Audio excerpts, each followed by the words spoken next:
मंजिरी आज काय करते? Chocolate wafers, chocolate roll wafers बनवायचे. चला या इथे. कशाचे बनवते पण तू? मैद्याचे.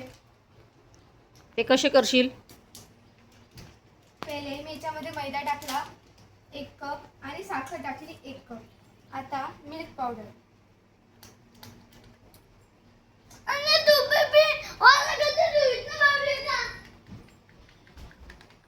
मिल्क पावडर 3 चमचे.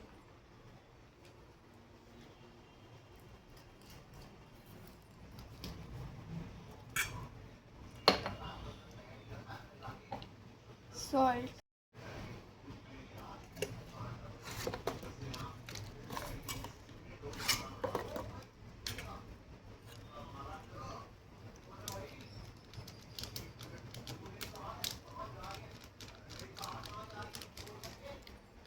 Cocoa powder.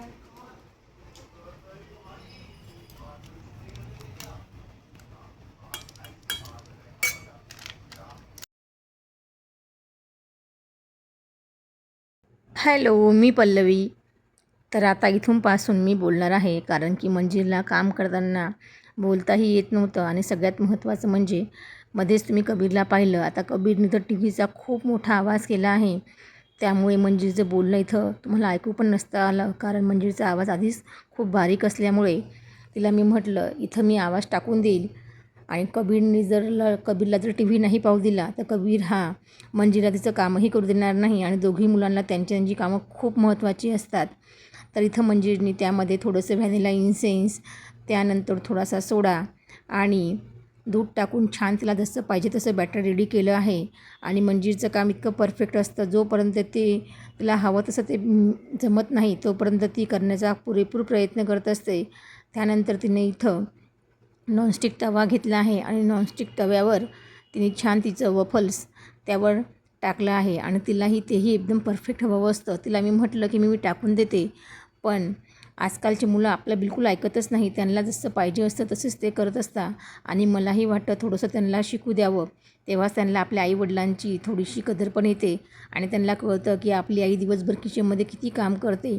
हे प्रत्येक मुलांना तुम्ही जाणीव करून द्या की तुमची आई किचनमध्ये असते. याचा अर्थ असा नाही आहे की दिवसभर तिने कामच करावं. थोडीफार तुम्ही पण त्यांना मदत केली तर प्रत्येक आईवडिलांचा हा थोडासा भारही कमी होतो. आणि प्रत्येक आईला आनंद होईल की आपल्या मुलांनी स्वतःसाठी काहीतरी बनवलं आणि तेही बनवल्यानंतर ते खूप छान झालं, तर त्यापेक्षा दुसरा आनंद अजिबात नसतो. इथं माझ्या मंजिरीला मी म्हटलं मी टाकून देते, पण तिने ऐकलंच नाही. आणि जेव्हा हे टाकलं तेव्हा ते सरट्याने पण निघत नव्हतं आणि कशानेच निघत नव्हतं. ते फक्त हातानेच काढायचं होतं. तिला खूप चटके पण लागले, पण तिने ठरवलं होतं की करायचं तर मलाच. तर इथं मंजिरीचं छानपैकी एका साईडला नॉनस्टिक तव्यावर तिचं जे आहे तो रोल पण तयार होतो आहे. आणि दुसऱ्या साईडला तिने चॉकलेट क्रीमी पण केलं आहे, म्हणजे चॉकलेट तयार केलं आहे. त्यामध्ये तिने मिल्क पावडर, दूध, थोडीशी साखर आणि थोडंसं इथं तिने दूध टाकलं आहे. आणि त्यानंतर तिचं जे आहे चॉकलेट सिरप रेडी झालं आहे. आणि तोपर्यंत या साईडला तिचा हा जो रोल आहे तो पण तयार होत आहे. आणि दोघी पण गोष्टी तिने खरंच खूप छान मॅनेज केल्या. मला खरंच केव्हा केव्हा कौतुक वाटतं आपल्या मुलांचं, की खरंच त्यांना केव्हा केव्हा चान्स द्यावा, म्हणजे ते थोडाफार तरी प्रयत्न करतात काम करण्याचा. आणि दुसरं म्हणजे त्यांना खूप आत्मविश्वास येतो की खरंच आपणही ही गोष्ट करू शकतो. तर इथं मंजिरीच्या दोघी पण गोष्टी छानपैकी रेडी झाल्या आहे. आणि मंजिरीने खूप सारे रोल बनवले होते. आणि ते रोल बनवल्यानंतर त्यावर तिला हे टाकायचं होतं चॉकलेट सिरप. आणि सगळे रोल आता तिचे बनवून रेडी झाले आहे. आणि चॉकलेट सिरप पण रेडी झाला आहे. हे थोडंफार थंड होऊ द्यावं लागतं. नंतर तिने एक जुगाड केला. प्लॅस्टिकच्या पिशवीमध्ये जे सिरप केलं होतं ते तिने त्यामध्ये टाकलं प्लॅस्टिकच्या पिशवीमध्ये. आणि छानपैकी हा जो रोल करून त्याला गच्च भरून घेतलं चॉकलेट सिरपने. आणि जेवढे पण तिने रोल तयार केले होते त्या रोलवर तिने छानपैकी चॉकलेट सिरपने डिझाईन काढली आणि खाण्यासाठी रेडी केलं. असं कधीच होत नाही की तिने काही बनवलं आणि मध्ये कबीर आला नाही. तर इथं फक्त ती चेक करत होती आता कबीर केव्हा येईल आणि कधी तो मागेल. तोपर्यंत मंजिरीने सगळी तयारी करून ठेवली होती, कारण की आमचा कबीर जेव्हाही येतो तेव्हा त्याला असं वाटतं मी कधी खाऊ कधी नाही. आणि जोपर्यंत तो खात नाही तोपर्यंत ते कोणाला पण मिळत नाही. तर इथं मंजिरीने आधीच थोडासा चान्स मारून घेतला होता, कारण तिला माहिती आहे तिचा जर भैया आला तो तिला अजिबात खाऊ देत नाही. आणि मंजिरीने खूप छान असं डेकोरेशन पण इथं केलं होतं तिच्या रोलवर. आणि सगळं रोड तयार झाल्यावर अशी दिसत होती छान. आणि स्वतःच खाऊन स्वतःच म्हणते मम्मा खूप छान झालं आहे.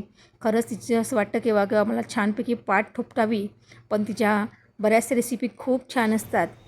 आपल्या मुलांचं रोज रोज काय कौतुक करावं तसंही त्यांना खूप नजर लागते. आणि आता माझ्या दोघी पण मुलांनी इथं छानपैकी गॅसच्या ओट्यावर बसून असे रोल खाल्ले आणि मस्त यम्मी यम्मी म्हणून हा रोलही संपवून टाकले. आणि कबीरला तर इतके रोल आवडले की त्याने दीदीची पप्पी घेतली छानपैकी. नाहीतर तो तुला एनी टाईम मारतच असतो. तर अशी माझी 2 गोंडस मुले. तुम्हाला व्हिडिओ आवडले असल्यास लाईक करा, शेअर करा. तोपर्यंत बाय.